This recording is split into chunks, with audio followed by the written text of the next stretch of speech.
மண்ணால ஆனதெல்லாம் மண்ணெடுத்த கோலமது மண்ணை அன்றி வருளதோ யா ஹய்யோ யா கய்யூமே மௌலா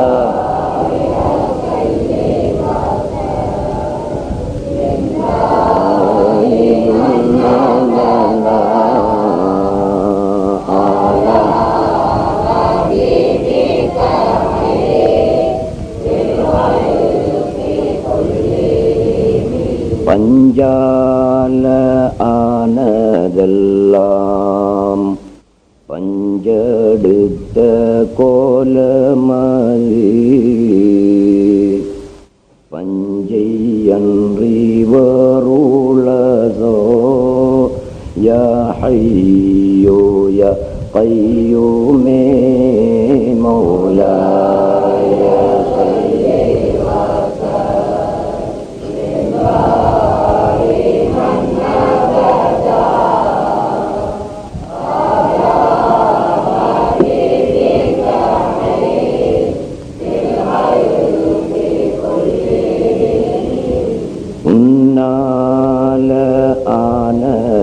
ஆனதெல்லாம் நீ எடுத்த கோலமது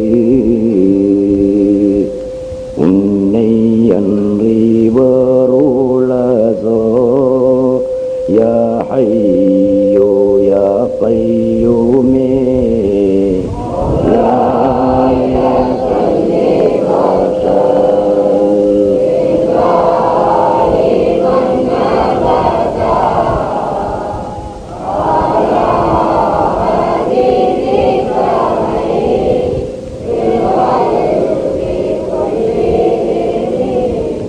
الحمدلله رب العالمين والعاقبة للمتقين والصلاة والسلام على سيدنا محمد أشرف المرسلين وعلى آله وأصحابه وأزواجه وأهل بيته أجمعين أما بعد அன்புக்குரிய சகோதரர்களே, அல்லாஹ்வின் நல்லடியார்களே, ஞான வழி தோழர்களே, இன்று வழமை போல் நீண்ட நேரம் உரையாற்றுவதற்காக நான் எழுந்திருக்கவில்லை.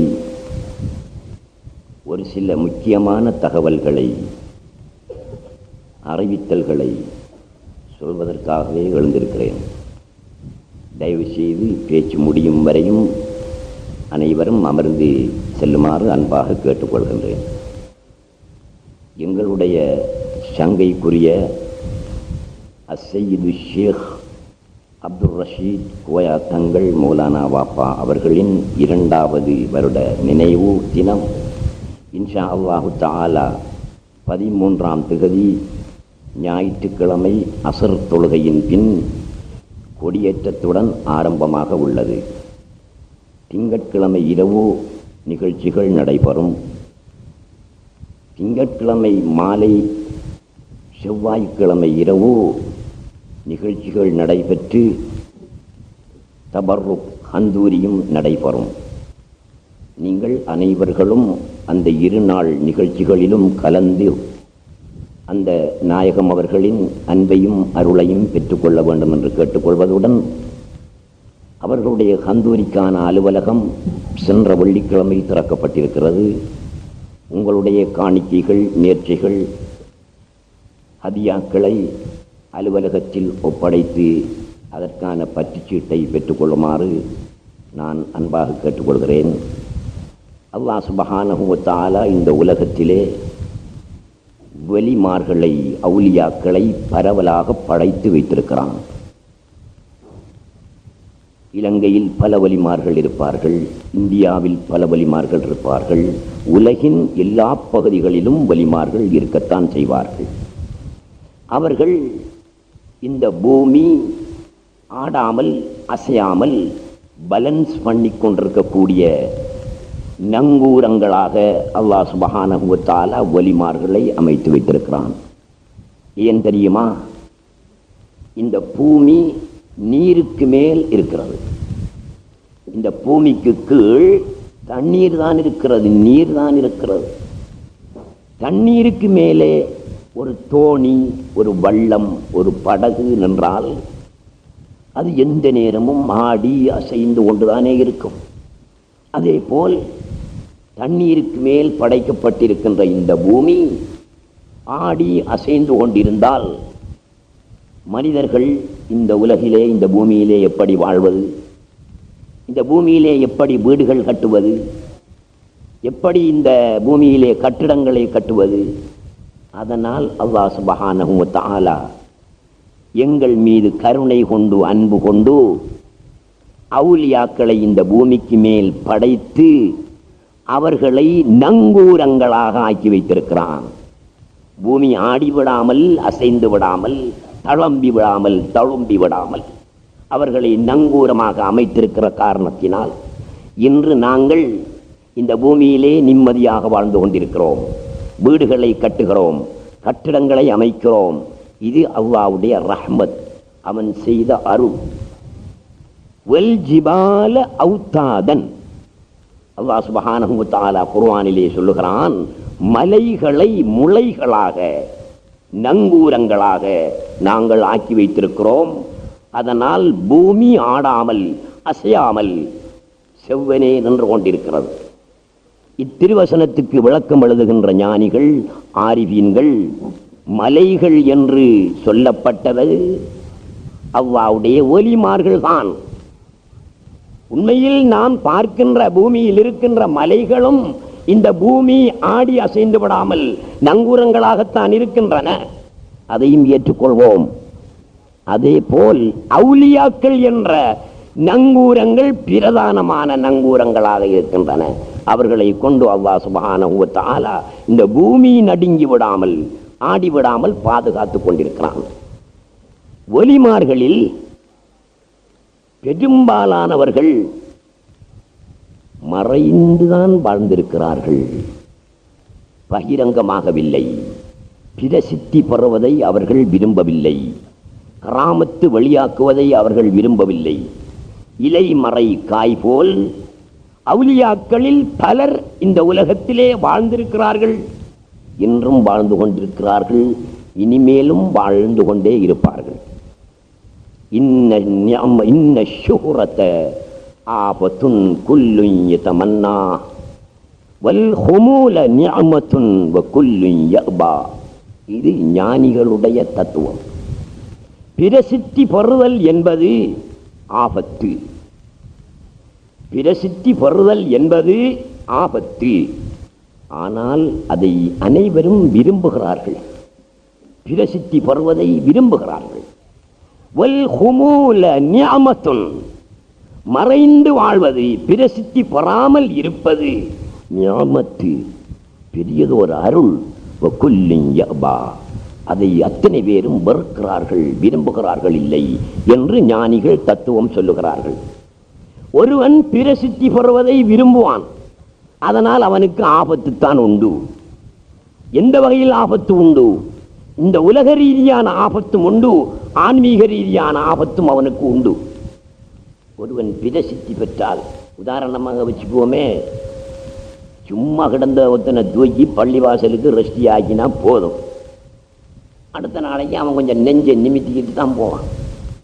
என்ன நேற்று நல்லா தானே போனார், கொஞ்சம் வளைஞ்ச மாதிரி, என்னகிட்டே கொஞ்சம் நெஞ்சை நிமித்திக்கிட்டு போறாரு என்று கேட்டா, ராவு அவரை பள்ளிவாசலுக்கு ரெஸ்டி ஆக்கிட்டானுங்கள், அதனால கொஞ்சம் நெஞ்சை நிமித்திக்கிட்டு போறாரு. அப்படி ஒருத்தன் எனக்கு செஞ்சிருக்கான் ஹபீப். கொஞ்ச காலத்துக்கு முந்தி, நான் பேர் சொல்ல விரும்பல, சரியில்லை தானே, பேர் சொல்ல விரும்பல. அந்த மனுஷன் நம்ம பள்ளிக்கு வந்து ஹதீஸ் கேட்குற மனுஷன், ஜும்மாவுக்கு வர மனுஷன். புகாரி 30 நாளும் வந்து இதோ இந்த சுவர் ஓரமாக இருந்து அந்த ஹதீஸ் கேட்பாரு.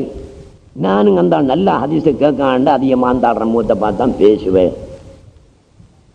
எங்க பைசிக்கல்ல கண்டாலும் இறங்குவார், சலாம் சொல்லுவார், ரொம்ப கண்ணியப்படுத்துவார்.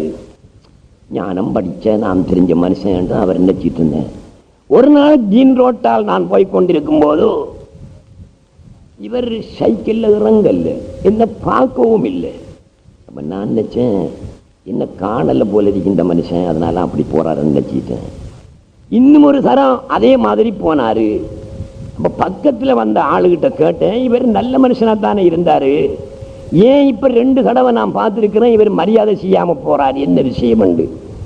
இப்ப அவர் பள்ளிவாசலுக்கு ரெஸ்டி ஆக்கியிருக்கானுங்கள், அதனால அவர் படி போறாரு.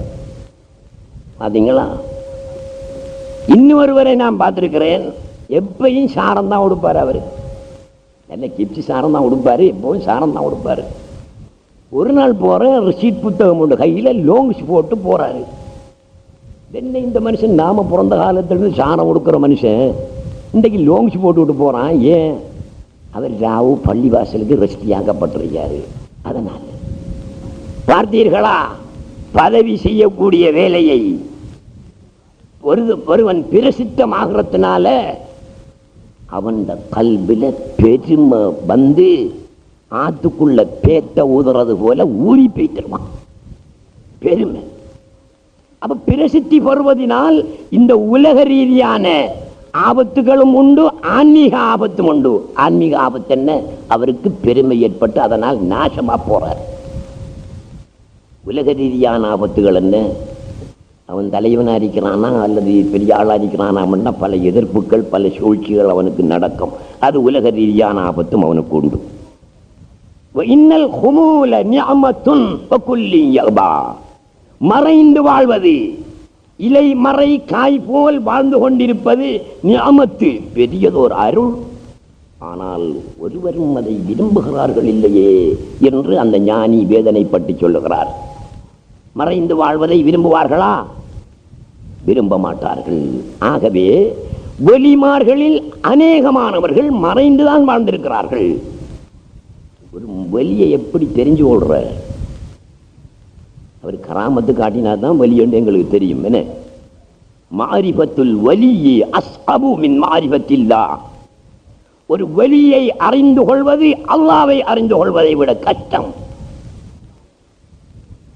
ஒரு வலியை புரிந்து கொள்வது அறிந்து கொள்வது அல்லாஹ்வை அறிந்து கொள்வதை விட கஷ்டம். ஏன்? لأنه يأكل كما نأكل ويشرب كما نشرب وينام كما ننام ويتزوج كما نتزوج. வலியுல்லா என்பவர் நாங்க சாப்பிடுற மாதிரி சாப்பிடுவார், நாங்க குடிக்கிற மாதிரி அவரும் குடிப்பார், நாங்க உறங்குறது போல் அவரும் உறங்குவார், நாம் திருமணம் செய்வது போல் அவரும் திருமணம் செய்வார், நாம் மார்க்கெட்டுக்கு சென்று கறி வாங்குவது போல் அவரும் மார்க்கெட்டுக்கு சென்று கறி வாங்குவார். இப்படியான சூழலில் வாழ்கின்ற ஒருவரை எப்படி வலி என்று புரிந்து கொள்வது? அல்லாஹ்வை புரிந்து கொள்ளலாம். அவன் உறங்க மாட்டான், சாப்பிட மாட்டான், குடிக்க மாட்டான், கல்யாணம் கட்ட மாட்டான், சந்தைக்கு போக மாட்டான். ஆகையினால் அவனை இலகுவாக புரிந்து கொள்ள முடியும். ஒலியாக இருக்கின்றவர் இப்படியெல்லாம் செய்வதனால் நாங்கள் என்ன நினைப்போம்? நம்மளை போல கல்யாணம் முடிச்சு புள்ள பெற்றுக்கிட்டு தானே இருக்காரு, இவரடா எங்கடா வழியா வார? நம்மளை போல சந்தைக்கு தானே போறாரு, கறி வாங்கிட்டு வராரு, இவர் எப்படி வலிவாக வார? அப்படி என்று நாங்கள் நினைப்பதினால் ஒரு வலியுல்லாவை புரிந்து கொள்வது கஷ்டம். அப்ப எப்போது தெரிந்து கொள்ளலாம் இவர் வலியுல்லா என்று? எப்போது தெரிந்து கொள்ளலாம்? 2 காரணம் இருக்கு, அதை வச்சு தெரிஞ்சுக்கலாம். ஒன்று கராமத், அற்புதம். அற்புதம் காட்டினார்டா அவரை வலியுல்லான்னு வச்சுக்குவோம். கராமத்தில் 2 வகையான கராமத், கராமத்துன் கௌனியா, கராமத்துன் கல்பியா. இதை நீங்க தெரிஞ்சு கொள்ளணும். ஏனென்றால் உண்மையிலேயே ஒரு வலியுல்லாவை அவர் ஒலிதான், ஆனா நாங்க புரிஞ்சு கொள்ளாமலும் இருந்துருவோம். ஏன்? அவர் கராமத்து காட்டலை என்று புரிஞ்சுக்காம இருந்துருவோம். கராமத்து 2 வகையில் இருக்கு. ஒன்று கராமத்துன் கௌனியா, உலகத்தோடு சம்பந்தப்பட்ட அற்புதம். அது எப்படி? மழை பெய்விப்பது போல, நெருப்பை கையிலே எடுப்பது போல, செத்த ஒரு பிராணியை உயிர்ப்பிப்பது போல. இதெல்லாம் கராமத்துன் கௌனியா, உலகத்தோடு சம்பந்தப்பட்ட கராமத். ஒரு வலியுல்லாவின் மூலம் இப்படியான கராமத்தும் வழியாகும். இப்படியான கராமத்துக்கள் மூலம் ஒரு வலியை புரிந்து கொள்ளலாம். இன்னொரு கராமத் கராமத்துன் கல்பியா. இப்படி வேலையெல்லாம் அவர் செய்ய மாட்டார். செத்த பணத்தை உயிர்ப்பிக்க மாட்டார், நெருப்பை பிடிக்க மாட்டார், மழையை பெய்விக்க மாட்டார். ஆனால் அவருடைய உள்ளத்திலிருந்து இறைஞானம் ஊற்றெடுத்து வழிந்து ஓடும். அதுவும் ஒரு கராமத்து தான். அதன் மூலமும் அவரை ஒலி என்று நாங்கள் புரிந்து கொள்ளலாம். இப்படியான கராமத்துக்கள் காட்ட மாட்டார். பேசுவார் பேசுவார், கடல் மடை திறந்து விட்டால் போல் இருக்கும். அவ்வளவு ஞானம் அவருடைய கல்விலே இருந்து வெளிவரும். அதுவும் ஒரு வகையான அற்புதம் தான். இந்த இரு வகையான அற்புதங்களின் மூலமும் ஒருவரை ஒலி என்று நாங்கள் தெரிந்து கொள்ளலாம். மௌலானா பாப்பா நாயகத்தை பொறுத்தவரையிலே 2 கராமத்தும் உள்ளவர்கள். மௌலானா பாப்பா அவர்களிடத்தில் பையத் எடுத்தவர்கள் இங்கே இருக்கிறீர்கள், அவர்களுடன் நெருங்கி இருந்தவர்கள் இருக்கிறீர்கள், அவர்களை நெருங்காமல் பார்த்தவர்கள் இருக்கிறீர்கள், அவர்களை பார்க்காதவர்களும் இருக்கிறீர்கள். என்னை பொறுத்தவரையிலே அவர்களிடத்திலே பையத் எடுத்திருக்கிறேன். அவர்களிடத்திலே நிறைய சந்தர்ப்பங்களிலே மிக மிக நெருங்கி நான் இருந்திருக்கிறேன். அந்த வகையில் அவர்கள் 2 வகையான கராமத்தும் உடையவர்கள். ஞானத்தை நிறைய அள்ளி இறைப்பார்கள். ஆனால் என்ன போல இல்லை, நாம் விளங்குறவனுக்கும் விளங்காதவனுக்கும் பேசி தள்ளி விட்டுருவேன். மௌலானா பாப்பா அப்படி செய்ய மாட்டார்கள். விளங்கக்கூடியவர்களுக்கு மாத்திரமே அவர்கள் சொல்லுவார்கள். விளங்காதவர்கள் அங்கே இருந்தார்களே ஆனால் பேச மாட்டார்கள். 2 வகையான அற்புதங்களும் அவர்களிடத்திலே நிறைந்திருந்தன. ஆனால் இலை மறை காய் போல் இருந்தார்கள். நான் அவங்களோட ஊருக்கு போனேன், கண்ணூருக்கு போனேன். கண்ணூருக்கு போய் அவங்களோட குடும்பத்தார், அவங்களோட மருமக்கள், பிறகு அவங்களுடைய பெண் மக்கள், அவர்களுடைய மனைவி எல்லாருடனும் ஒரே வீட்டிலே நான் போய் சந்தித்து பேசிக் கொண்டிருந்த நேரம் நான் மௌலானா பாப்பா அவர்களுக்கு கொடுக்கின்ற கண்ணியத்தை, அவங்க பார்த்தா போயிட்டாங்க, பார்த்தா போனதுக்கு பிறகு அவங்களோட வீட்டுக்கு போய் நான் அவர்களுக்கு கொடுக்கின்ற கண்ணியத்தை பார்த்து இவர்கள் எல்லாம் வியப்படைகிறார்கள். என்னடா இந்த பெரிய அவுலியா மாதிரி இல்லை, மௌலானாவை கதைக்காரு மௌலானாவை கதைக்காரு என்று அந்த ஆக்கள் அதிசயப்படுறாங்க. ஏன்? மௌலானா பாப்பா அவர்கள் தான் ஒரு ஒலி என்பதை மனைவிக்கு கூட காட்டிக்கொள்ளாமல் வாழ்ந்திருக்கிறார்கள், மக்களுக்கு கூட காட்டிக்கொள்ளாமல் வாழ்ந்திருக்கிறார்கள். அவர்கள் எல்லாம் எப்படி நினைச்சிட்டு இருந்தாங்க, என்ன இவர் அப்துல் ரஷீதர் மௌலானா இலங்கை போயிட்டு வராரு என்ற அளவுக்குத்தான் அவர்கள் நினைத்து வைத்திருந்தார்கள். நாங்கள் போய் அவர்களுடைய கராமத்தை எல்லாம் சொன்ன உடனே தலையில கைய வச்சுக்கிட்டு கத்தி குளறி, நான் அவர்களுக்கு ஒரு பைட் எழுதியிருந்தேன், அவர்கள் ஹயாத்தோடு இருக்கக்குள்ளேயே நான் எழுதியிருந்தேன். அந்த பைட்டை எல்லாம் வாங்கி அவர்கள் எல்லாம் அதை படித்து பாடமிடக்கூடிய நிலைமை பிறகுதான் அவர்களுக்கு ஏற்பட்டது. இப்படியான ஒரு பெரிய மனுஷனா இவங்க என்று அவங்க கேட்கிறான். மௌலானா பாப்பா அப்துல் ரஷீத் கோயா தங்கள் நாயகம் அவர்களுக்கு சுன்னத்து வைக்கிற காலத்தில் அவர்களுக்கு ஒரு மச்சான் இருந்திருக்கிறார், இப்போதும் ஹயாத்தோடு இருக்கிறார். அவரை நான் சந்தித்தேன். அவர் சொன்னாரு, நானும் இந்த மனுஷனுக்கு சுன்னத்து வச்ச காலத்திலிருந்து இவரோட நெருங்கி பழகிறன் தம்பி, மௌத்தானத்துக்கு பிறகு அடக்கினத்துக்கு பிறகுதான் இவர் ஒலி உள்ளாண்டு எனக்கு தெரியும் என்றார். ஹயாத்தோடு இருக்கிறார், கண்ணன் உள்ள இருக்கிறார். அவரும் ஒரு பையத்து கொடுக்கக்கூடிய ஷேக் மௌலானா பாப்பாவுடைய மச்சம். என்ன விஷயம் என்று கேட்டன். நானும் நினைச்சிக்கிட்டு இந்த ஆள் வியாபாரத்துக்காக வேண்டி இலங்கைக்கு போயிட்டு காசை கீசை எடுத்துக்கிட்டு வந்து நீ குடும்பத்துகளை கொடுத்து விட்டுருக்கிறாள், என்ன செய்யட்டும் முன்னோடு தான் நான் இருந்தேன். இவர் மௌத்தான உடனே நான் தான் மௌலவி குளிப்பாட்டினேன், கொண்டு போய் அடக்கியாச்சு மௌலவி. அது வரைக்கும் எனக்கு தெரியா. 2 நாளைக்கு பிறகு அவங்களோட பிள்ளைகள்லாம் சொல்லிச்சு, ஒரு சியாரத்துக்கு போய் ஒரு பாத்தியா போயிட்டு வருவோமேன்னு சொல்லிச்சுகள்.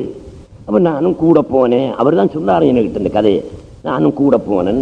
எல்லாரும் நின்று பாத்தியா எல்லாம் ஓதி நான் தான் துவாவும் ஓதிட்டு திரும்பிக்கிட்டு வரும்போது ஒரு 5-6 மீட்டர் தூரம் வரும்போது எனக்கு மனசில் கொஞ்சம் திரும்பி பாரு, திரும்பி பார்ப்போமா என்ற ஒரு எண்ணம் வந்துச்சு. திரும்பி பார்த்தன் மௌலவி அவங்களுடைய கபரில் இருந்து ஒரு ஒளி தூண் வானத்தை நோக்கி போய்கொண்டே இருக்கிறது.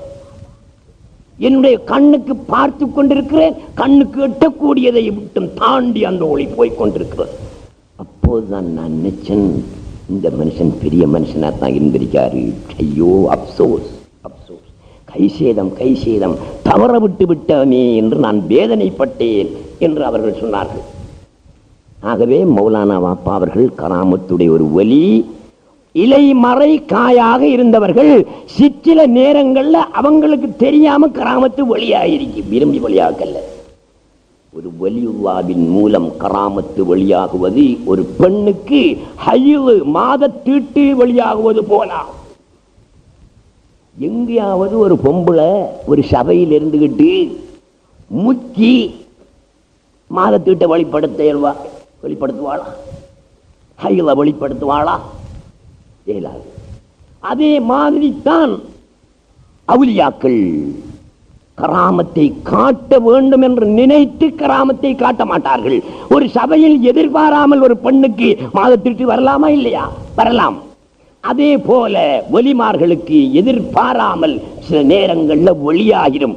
வெளியானதுக்கு பிறகுதான் வெளியாகி வெளியான உடனே என்ன செய்வான்? இருக்கவன் எல்லாம் பெரிய மனுஷன் நம்பிக்கிட்டு காலில் உரையும் கையில் உரையும் இந்த வேலையை செய்வான். அதெல்லாம் அவுலியாக்களுக்கு பிடிக்காது. அதனால கராமத்தை அவங்க விரும்பி காட்டுறதில்லை. எதிர்பாராமல் அல்லாஹ் சுப்ஹானஹு வ தஆலா வெளியாக்கி உறதே தவிர எந்த ஒரு வலியும் நினைத்து கராமத்து காட்டுவதே இல்லை.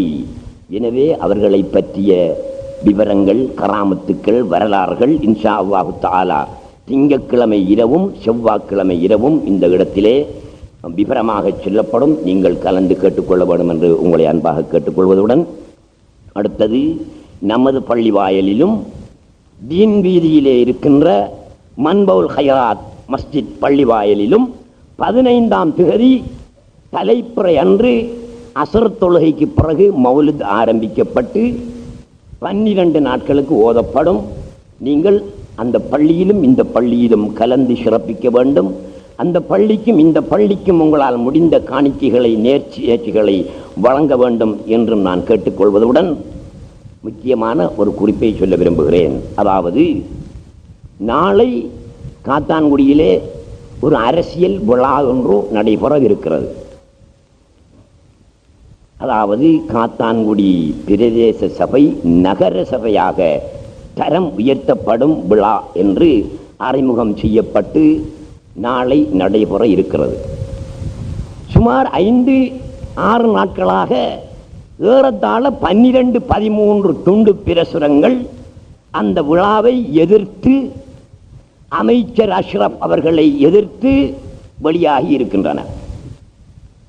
இந்த இடத்திலே தௌஹீத்வாதிகளாகிய நீங்கள், தௌஹீத் குடும்பத்தைச் சேர்ந்தவர்கள், உங்களுக்கு தனிப்பட்ட முறையிலே நான் ஒரு சில கருத்துக்களை சொல்வது என்னுடைய கடமை. ஆனால் எங்களுடைய சுயேட்சை குழுவிலே அதன் யாப்பிலே ஒரு விதி வைத்திருக்கிறோம். எந்த ஒரு அரசியல் கட்சியையும் நாங்கள் எதிர்த்து பேசுவதும் இல்லை, எழுதுவதும் இல்லை, நடவடிக்கை எடுப்பதும் இல்லை. அதேபோல் எந்த ஒரு சுயேட்சை குழுவை எதிர்த்து பேசுவதும் இல்லை, எழுதுவதும் இல்லை, நடவடிக்கை எடுப்பதும் இல்லை. அதே மாதிரி எந்த ஒரு அரசியல் கட்சியை ஆதரிப்பதும் இல்லை, ஆதரித்து பேசுவதும் இல்லை, எழுதுவதும் இல்லை, நடவடிக்கை எடுப்பதும் இல்லை. அதேபோல் எந்த ஒரு சுயேட்சை குழுவை ஆதரித்து பேசுவதும் இல்லை, ஆதரித்து எழுதுவதும் இல்லை, ஆதரித்து நடவடிக்கை எடுப்பதும் இல்லை என்று ஒரு யாப்புல ஒரு விதி இருக்கி, அந்த அடிப்படையில் உங்களை இந்த கூட்டத்தை பகிஷ்கரிங்கள் என்று நான் சொல்ல போவதும் இல்லை. அந்த கூட்டத்திற்கு சென்று ஆதரவு கொடுங்கள் என்று நான் சொல்ல போவதும் இல்லை. எங்களுடைய யாப்புக்கு மாறாக என்னால் பேச முடியாது. ஆனால் ஒன்றை மட்டும் சொல்லலாம். இதுவரை வெளியான 12-13 துண்டு பிரசுரங்களையும் நான் பார்த்துவிட்டு, ஒரு வேளை இந்த கூட்டத்தில் சில பிரச்சனைகள், பயங்கர நிகழ்ச்சிகள், சில அனர்த்தங்கள் ஏற்பட்டால் நமது தௌஹீத்வாதிகளுடைய உயிருக்கு ஆபத்து வந்து விடுமோ என்று அஞ்சி நேற்றிரவு நான் முடிவெடுத்தேன். ஜும்மாவுக்கு பிறகு பேசும்போது உங்கள் மத்தியிலே நான் சொல்வேன், பல துண்டு பிரசுரங்கள் பயங்கரமான முறையில் வெளியாகி இருப்பதினால் குழப்பங்கள் ஏற்படுவதற்கும் பல அனர்த்தங்கள், விபரீதங்கள் ஏற்படுவதற்கும் சாத்தியம் உண்டு. ஏற்படுமா இல்லையான்றது எனக்கு தெரியா. இந்த நோட்ஸுகளை பார்க்கும்போது அப்படி இருப்பதினால் தௌஹீத்வாதிகளாகிய நீங்கள் அதில் கலந்து கொள்ளாமல் உங்களுடைய வீடுகளிலே இருந்து பேச்சுக்களை கேட்டால் போதும். அங்கு சென்று ஆதரவு கொடுக்க தேவையில்லை. ரோட்டில் நின்று நீங்கள் கூச்சல் போட்டு எதிர்ப்பு காட்டவும் தேவையில்லை. அல்ஹம்துலில்லாஹ், நாளைக்கு எழும்பி உங்களோட கடமைகளை செஞ்சுட்டு சாப்பிட்டு உங்க வீட்டில் அல்ஹம்துலில்லாஹ் என்று அல்லாஹ்வுடைய நினைவிலே இருந்து கொண்டு தேவையான பேச்சு கேட்கும் ஊரெல்லாம். அதை கேட்டுக்கொள்ளுமாறு உங்களை கேட்டுக்கொள்கிறேன். இதை எதிர்ப்புக்காக நான் சொல்லவும் இல்லை, ஆதரவுக்காக சொல்லவும் இல்லை. அது எனக்கு தேவையும் இல்லை. நாங்கள் இதுகால வரைக்கும் 1950ஆம் ஆண்டு இந்த மதரசா கட்டினது. இத்தனை வருஷமாச்சு? 50 49 வருஷம் இந்த மதரசா கட்டி, இந்த பள்ளிவாசல் கட்டி 1960ஆம் ஆண்டு. அப்ப எத்தனை வருஷம்? 39 வருஷம். 49 வருஷம் இதுக்கு வயசு, அதுக்கு 39 வருஷம் வயசு. இதுவரையும் எங்களுடைய அமைச்சர் அஷ்ரப் அவர்களிடமிருந்து ஒரு சதம் செம்பு சல்லி இந்த பள்ளிவாசலுக்கு எடுத்தது கிடையாது. அதே விதமாக எங்களுடைய பிரதி அமைச்சர் ஹிஸ்புல்லா அவர்களிடத்திலே இருந்து ஒரு செம்பு சதம் உதவியாக பெற்றது கிடையாது. அதே போல் யுஎம்பி ஆட்சியிலே இருந்த காலத்திலே அதாவது பிரேமதாசா அவர்களிடத்திலே இருந்தோ, எம்எச் முகமது அவர்களிடத்திலே இருந்தோ, அல்லது எம்பி அஸ்வரிடம் இருந்தோ, அல்லது எஸ் ஹமீதிடம் இருந்தோ ஒரு செம்பு சதம் இந்த பள்ளிவாசலுக்காக, இந்த மதரசாவுக்கு நாங்கள் பெற்றதே கிடையாது. பெற்றிருந்தா கொஞ்சம் பாலை பிடிச்சிக்கிட்டு தான் நிக்கணும். நாங்க வால் பிடிக்க மாட்டோம். எந்த ஒரு அமைச்சர் அல்லது பிரேமி அமைச்சரின் பாலையும் நாங்கள் பிடிக்க வேண்டிய அவசியம் இல்லை. இவர்களில் யாரும் எங்களுக்காக எந்த உதவியும் செய்யவில்லை. அட்லீஸ்ட் குறைந்தபட்சம் இந்த பத்வாவுக்காக அஷ்ரப் ஒரு குரல் கொடுத்தாரா? இது காலவரை பார்லிமெண்டிலே இருக்கின்றாரே மாண்புமிகு அமைச்சர் அஷ்ரப் அவர்கள், ஒரு சந்தர்ப்பத்தில் பல்லாயிரம் முஸ்லீம்கள் முர்த்தத்துகளாக்கப்பட்டிருக்கிறார்கள் மட்டக்களப்பு மாவட்டத்திலே என்று பார்லிமெண்டில் ஒரு குரல் கொடுத்தாரா? இல்லை. எங்களுடைய பிரதி அமைச்சர் ஹிஸ்புல்லா அவர்கள் குரல் கொடுத்தாரா? இல்லை.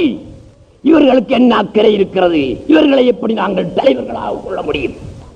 தீனுக்காக, மார்க்கத்துக்காக குரல் கொடுக்காமல் இருப்பவர்களை எங்களுக்கு தலைவர்களாக நாங்கள் எப்படி ஏற்றுக்கொள்ள முடியும்? ஆகையினால இவர்களால் பண உதவியும் பெறவில்லை, எந்த ஒரு உதவியும் நாங்கள் ஸ்தாபன ரீதியாக பெறவில்லை. எனவே இவர்களுக்கு வால் பிடிச்சு பேச வேண்டிய, பயந்து பேச வேண்டிய அவசியமும் எங்களுக்கு இல்லை. உண்மையை சொல்ல வேண்டும் என்பதற்காக நான் சொல்கிறேன். எனவே நீங்கள் நாளைய கூட்டத்தை பகிஷரியுங்கள் என்று உங்களை நான் சொல்லவும் இல்லை.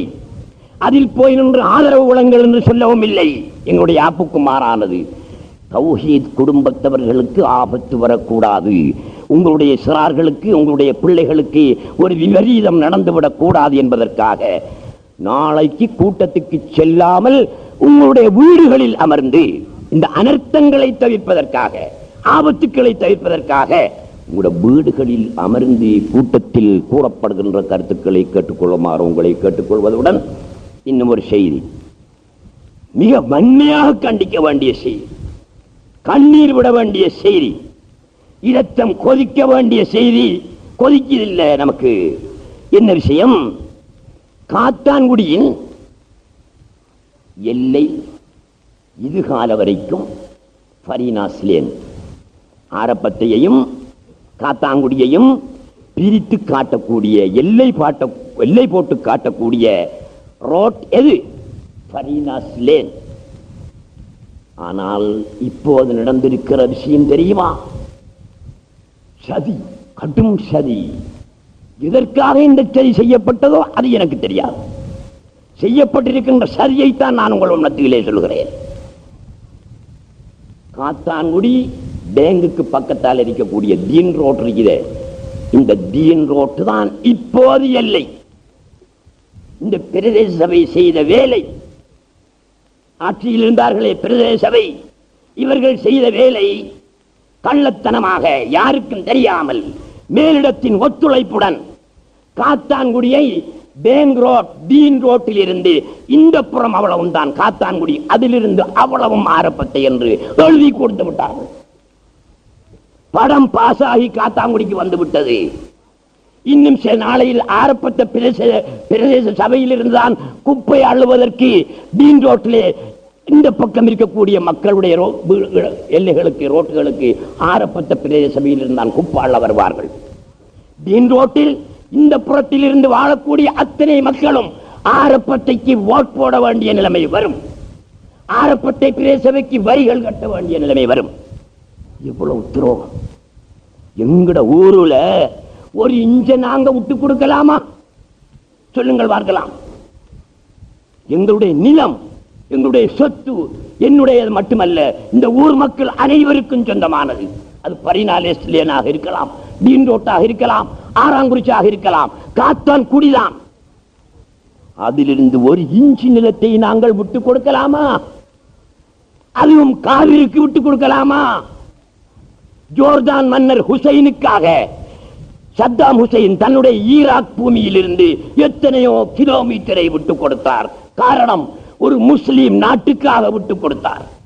தன்னுடைய நாட்டுக்கு உதவி செய்யக்கூடிய ஜோர்தான் மன்னருக்காக விட்டுக் கொடுத்தார். பல வழிகளும் மூடப்பட்டு ஈராக்கின் உள்ளே செல்வதற்கு எந்த வழியும் இல்லாத நேரத்தில் ஜோர்தான் மன்னர் ஹுசைன் தன்னுடைய வழியை திறந்து கொடுத்தார். ஈராக்கிற்கு உணவு போனது, ஈராக்கிற்கு தேவையான பொருட்கள் எல்லாம் அந்த வழியால் போனது. அதற்காக அன்பளிப்பாக சத்தாம் ஹுசைன் தன்னுடைய நிலத்தில் இருந்து எத்தனையோ கிலோமீட்டர் தூரத்தை ஜோர்தான் மன்னருக்கு எழுதி கொடுத்தார். அப்படி என்ன உதவி செய்யப்பட்டிருக்கிறது? காவிரிகளுக்கு கொடுக்கலாமா? வேண்டைக்கு தீன் ரோட்டில் இருக்கக்கூடிய இரும்பு தைக்காயங்கரிக்கு ஆரப்பத்தையில் இருக்கிறது. மன்பவுல் ஹைராத் பள்ளி எங்கே இருக்கிறது? ஆரப்பத்தையில் இருக்கிறது. ஹைராத் பாடசாலை, அசீஸ் அதிபருடைய தலைமையிலே இயங்கிக் கொண்டிருக்கின்ற ஹைராத் பாடசாலை ஆரப்பத்தையிலே இருக்கிறது. இப்படி இந்த தீன் ரோட்டில் இந்த பகுதி காத்தான்குடி, மறுபகுதி அவ்வளவு ஆரப்பத்தையை சேரும் என்று படம் கீறப்பட்டு பாஸ் பண்ணப்பட்டு வந்த பிறகுதான் நகர சபையாக தலைமுறை உயர்த்தப்படுகிறது. உங்களுக்கு தெரியும் என்ன தெரியாது, எனக்கு அவ்வளவு அரசியல் தெரியாது, சும்மா கொஞ்சம் கொஞ்சம் தெரியும். இந்த நகர பிரதேச சபையா தானே இது இருந்த. இப்ப நகர சபையாக ஆக்கணும்டா அதுக்கு படம் பாஸ் பண்ணி வரணும். இவங்க செய்யலாது. இவங்க படம் கேறி கொடுக்கணும். காத்தாங்குடி எல்லை இதுதான் வேண்டி எல்லை போட்டு இந்த பிரதேச சபையால படம் கேறி அது மேலிடத்துக்கு அனுப்பப்பட்டு அங்கிருந்து பாஸ் பண்ணி வரும். வந்த பிறகுதான் நகர சபையாக தரம் உயர்த்தப்படும். இப்போது நாளைக்கு தரம் உயர்த்தப்படுகிறது அல்லவா? படம் கீறி போய் பாஸ் பண்ணி வந்தாச்சு. இந்த ஊழலை கண்டுபிடிச்சிருக்கிறாரு எங்களுடைய மதிப்புக்குரிய அதிகாரம் அளிக்கப்பட்ட உத்தியோகத்தர் DS ஷரீப் அவர்கள் தான் இதை கண்டுபிடிச்சிருக்கிறார். அங்க பிரதேச சபையில் அங்க ஆக்கள்கிட்ட கேட்டா, இது எப்படி நீங்க இந்த படம் கீறுவீங்க? எங்களுக்கு தெரியா என்றே சொல்லி இருக்கிறார்கள். சகோதரர்களே, தீன் ரோட்டிலிருந்து அந்த பகுதியில் இருக்கக்கூடிய எத்தனை ஊடு இருக்கும், எத்தனை மக்கள் இருக்கு, அவ்வளவு பேரு இப்ப ஆரப்பட்ட பிரதேச சபையை சேர்ந்தவர்களாகத்தான் கணிக்கப்படுவார்கள்.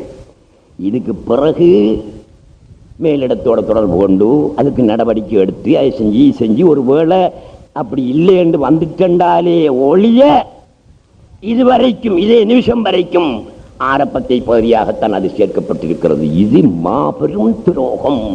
இதை காத்தான்குடி மக்கள் அத்தனை பேரும் அறிந்து கொள்ள வேண்டும். குறிப்பாக தீன் ரோட்டிலே அந்த பகுதியிலே வாழக்கூடிய சகோதரர்கள் புரிந்து கொள்ள வேண்டும் என்பதற்காக உங்கள் மத்தியிலே நான் சொல்கிறேன். அது சம்பந்தமாக துண்டு பிரசுரம் ஒன்று வழியாக இருக்கிறது, நீங்க பார்த்துக் கொள்ளுங்கள்.